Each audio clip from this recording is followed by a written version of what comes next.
മക്കളെ, ഇതാ Jerusalem prayer ലൈനിലേക്ക് വന്നുകൊണ്ടിരിക്കുന്ന ധാരാളം മക്കളുണ്ട്. ലോകത്തിൻ്റെ വിവിധങ്ങളായ ഭാഗങ്ങളിലിരുന്നും, ധാരാളം കുടുംബങ്ങളിലിരുന്നും, വാഹനങ്ങളിലിരുന്നും ഒക്കെ ഈ പ്രയർ ലൈൻ സംബന്ധിച്ചുകൊണ്ടിരിക്കുന്ന ഓരോരുത്തരെയും ഈശോയുടെ കരങ്ങളിലേക്ക് സമർപ്പിക്കുകയാണ്. നമ്മുടെ ലോകം രോഗാതുരമാണ്, കലാപകലുഷിതമാണ്. നന്മ തേടി, അഭിവൃദ്ധി തേടി, രക്ഷ തേടി, സൗഖ്യം തേടി ഓടി നടക്കുകയാണ്. എവിടെയാണ് യഥാർത്ഥമായിരിക്കുന്ന സമാധാനം, സന്തോഷം, സൗഭാഗ്യം ലഭിക്കുക എന്ന് കരുതി ഇതാ വചനം നമുക്ക് തരുന്നു. വിലാപത്തിൻ്റെ പുസ്തകം 3-ാം അധ്യായം 26-ാം വാക്യം. കർത്താവിൻ്റെ രക്ഷയെ ശാന്തമായി കാത്തിരിക്കുന്നത് ഉത്തമമാണ്. പ്രിയപ്പെട്ടവരെ, കുരിശ് ബൈബിൾ പ്രകാരം മുഖം, ഭാരം, സഹനം എന്നിവയാണ് ഉദ്ദേശിക്കുന്നത്. കുരിശില്ലാതെ കിരീടമില്ല. കിരീടമില്ലാതെ സ്വർഗരാജ്യത്തിൽ പ്രവേശിക്കുവാൻ സാധ്യമല്ല.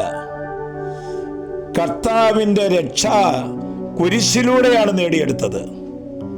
കുരിശില്ലാത്ത ആത്മാവിന് കൃപയുണ്ടാകുകയില്ല, അഭിഷേകമുണ്ടാകുകയില്ല, ഒരു ചൈതന്യവും ഉണ്ടാകുകയില്ല.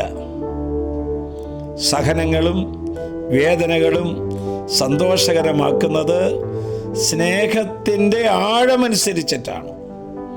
വിശുദ്ധ പറയുന്നു, പ്രത്യേകമായി തിരഞ്ഞെടുക്കപ്പെട്ടവർക്ക് മാത്രമേ യേശുവിൻ്റെ സഹനത്തെ കൊടുക്കുകയുള്ളൂ എന്ന്. സഹനം ദൈവത്തിലേക്ക് വളരാൻ നമ്മെ സഹായിക്കുന്നു, നന്മയിൽ ജീവിക്കുവാൻ നമ്മെ സഹായിക്കുന്നു. വലിയ സന്തോഷം, ധൈര്യം, വിശ്വാസ തീഷ്ണത ഇതൊക്കെ സഹനത്തിലൂടെ കിട്ടുന്ന സുഹൃതങ്ങളാണ്. എസെക്കിയേൽ പ്രവാചകൻ പറയുന്നു, ദൈവപുത്രന്റെ ചെങ്കോലാണ് കുരിശ്. കുരിശ് വണങ്ങുന്നവർക്ക് പ്രത്യേകമായ അനുഗ്രഹങ്ങൾ ലഭിക്കും. കുരിശ് വരയ്ക്കുക, കുരിശ് വഹിക്കുക, കുരിശ് മുത്തുക എന്ന് പറഞ്ഞാൽ കർത്താവിൻ്റെ കണ്ണുകളിലൂടെ വീക്ഷിക്കുമ്പോൾ തിന്മയെ നന്മയാക്കുന്ന ഉപാധിയാണ് കുരിശ് എന്ന് പറയുന്നത്. നമ്മിലെ തിന്മകളെയും പാപവാസനകളെയും പഴയ മനുഷ്യനെയും കുരിശ് വഴി നിർവീര്യമാക്കും. കർത്താവിന് നമ്മൾ പ്രിയങ്കരരായി മാറും. നമ്മുടെ കർത്താവ് ഈശോ മിശിഹാ കിടന്ന കട്ടിലാണ് കുരിശ് എന്ന് നിങ്ങൾ കേട്ടിട്ടുണ്ടോ? കുരിശ് രക്ഷയുടെ അടയാളമാണ്, ദൈവശക്തിയുടെ അടയാളമാണ്. നമ്മുടെ കുടുംബത്തിൽ ഉണ്ടാകുന്ന കുരിശുകൾ, വിദ്യാർത്ഥികളെ പഠനത്തിലും പരീക്ഷകളിലും ഉണ്ടാകുന്ന കുരിശുകൾ, രോഗികളെ രോഗശയ്യയിലും രോഗപീഠകളിലും ഉണ്ടാകുന്ന കുരിശുകൾ, ദമ്പതിമാരെ ദാമ്പത്തിക ജീവിതത്തിലുണ്ടാകുന്ന കുരിശുകൾ, ദൈവമക്കളെ സാമ്പത്തികമായ കുരിശുകൾ കർത്താവിൻ്റെ രക്ഷ കൊണ്ടുവരുന്ന ചാനലുകളാണ്. ആശ്വാസപ്രദമായ രാത്രി, പ്രതീക്ഷാനിർഭരമായ പ്രഭാതം, സൽപ്രവൃത്തികൾ നിറഞ്ഞ ദിവസം നൽകി ഞങ്ങളെല്ലാവരെയും അനുഗ്രഹിക്കണമേ.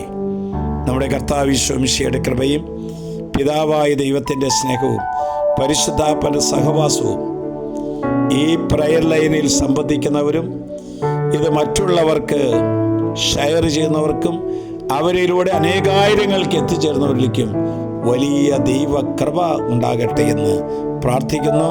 എല്ലാ രോഗികളെയും, പരീക്ഷയ്ക്ക് ഒരുങ്ങുന്ന വിദ്യാർത്ഥികളെയും, നാളെ ഓപ്പറേഷന് പോകുന്നവരെയും പ്രത്യേകമായി അനുഗ്രഹിച്ച് പ്രാർത്ഥിക്കുന്നു. ഇപ്പോഴും എപ്പോഴും എന്നേക്കും.